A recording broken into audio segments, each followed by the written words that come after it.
Yeah, Corey, right as we got on scene, we saw a police officer talking to another one saying that he just smelled smoke right before we got on scene. We saw some firefighters on the roof of the building. I'll step out of the way so you can see it now.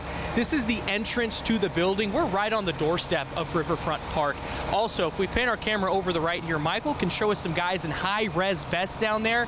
You can see the hose coming in. They are tapped into a fire hydrant, coupling that with smoke. Certainly seems like there's a fire out here. We have not smelled anything. We have not seen any smoke, but this is an interesting piece. Michael, if you want to follow me up this way, we can count some of the trucks we've seen. 1 engine, 2 engine, 3 engine. There's a 4th engine, and if we go another block down, there's more. But there's an ambulance on scene too. Right as we got here, Corey, this ambulance was flying down the road. We had to stop to get out of their way, and they pulled out a gurney, that's the wheel, the stretcher. It's just down the way here next to what looks like a pickup truck, also from Spokane Fire. So it seems with that gurney pulled out in the stretcher, here it is, Michael, if you want to point it out to our viewers. It seems like something serious is happening. We're trying to get these details verified, but we did see up on the roof multiple firefighters. There's a woman that told us that that is where the laundry is in the building. Again, unclear if these are connected, but multiple firefighters coming in and out. As you can see them walking back to their truck here with lots of gear. We're going to try to get those details and tell you exactly what happened, how it happened, and if people are okay. Corey. Yeah, Corey, here's what we're taking a look at right now. These fire engines, the trucks, they are covering a full square block here in downtown Spokane. You said right across the front door into Riverfront Park. We can see that 2 of those fire trucks are actually tapped into fire hydrants. There was smoke that was visible from outside the building. A woman who lives here says that upper area is where the laundry is. It's unclear if those 2 are connected or not, but we did find another resident who lives inside the building. Dial, excuse me, did I say that correctly? Yes, yes. I got it wrong earlier, so I got to be polite. But explain to us, what did you see? What did you feel? It seemed serious quickly, and you knew what was going on? Yeah.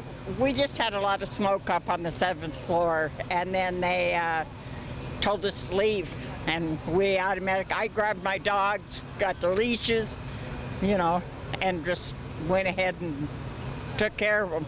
Did you say the 7th floor? Yes. Is that where you live, on the 7th floor? Yes. And could you see the smoke or smell it? Like, what was your interaction? We could smell it. It was really bad. You knew quickly? Yes. Oh, yeah. What was your concern? You said you got your dogs before you got out? Oh, yeah, yeah. My dogs are my life, so they my buddies. So, yeah, we did really well. I mean, they're kind of skittish right now because they don't know what's going on, but... Well, I'm glad to see that you're safe and doing okay. Thank you for your time. Stay warm. Happy holidays to you as well. Now, we were telling you a moment ago how these trucks are covering a full square block of the city. Michael, our photojournalist, is going to walk us down here. I'll just count the trucks we're seeing them. 1, 2, 3, 4, 5, 6, 7, 8, just on this side of the block. This is the north side of the city block. But when we come around the corner, you're going to see one of the trucks that's backed into the parking lot, and they have that crane coming out of the truck, for the lack of maybe a more scientific term, that shows them getting up on the roof. That was one of the first things we saw when we came in here, was firefighters up on top of the roof. Again, pictures showing that there was visible smoke coming out of the building from the top. Still trying to figure out the cause, what happened exactly, but the residents, the people inside, have gotten out, many of them bringing their pets with them, like Dial, who we talked to a moment ago, and again, trucks covering a full square block all around here in downtown Spokane. And reporting live from downtown Spokane, Andrew Baertlein, Nonstop Local.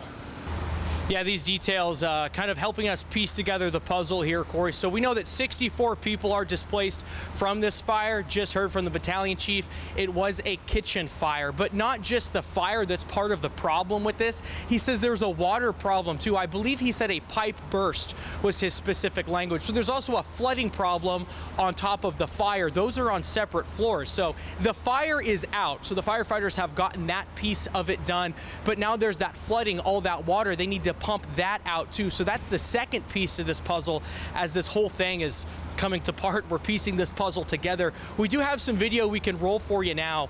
It's sort of from an apartment building across the street that shows large scale what's going sort of from up above. There are firefighters on the roof. This was a few hours ago. You can see the sun's still a little bit out at this point, but those firefighters with a visible smoke surrounding them as they're trying to get in the building and put it out. Again, the fire is put out, but with that pipe bursting that was on the 7th floor, while the fire was on the 6th floor, that's posing the issue here for the firefighters trying to clean up this building. And again, the big piece of it, want to remind you, 64 people displaced. This is an apartment building that has a lot of units and a lot of people living there. At this point, I think it's important that we talk to those people, figure out what's going on with them, and as the firefighters try to piece this together and get this building back open, unclear what that's going to look like the rest of the night. We'll have those details as we keep looking for them. Reporting live from downtown Spokane, Andrew Baertlein, Nonstop Local. Yeah, Sean, the situation right now is the people that are displaced, more than 64 from this fire, and the water damage to the building, largely the reason why people cannot get back in. They're trying to figure out what they're doing tonight. The Red Cross is helping people sort it out. A big piece of this, though, these people left their phones inside when those alarms went off and they left, so they need to notify people whether they're safe or not. This gentleman here, Rocky, actually came up to us. You cannot get in touch with family to let them know you're all right. Yeah, I'm trying to let my uncle, Joe Willis, let him know I'm okay. The family's okay. Well, I'm glad to see that you are okay, Rocky. So Rocky's uncle, we know that Rocky is good, and this busload of people trying to figure out what's going on with them. What are they telling you? They're just waiting for Red Cross to show up. Get you guys a place to stay tonight. Well, I hope you stay warm, and I hope you find a good place tonight, Rocky. Take care. Yeah, my uncle's name is Joe Willis. All right, thank you so much.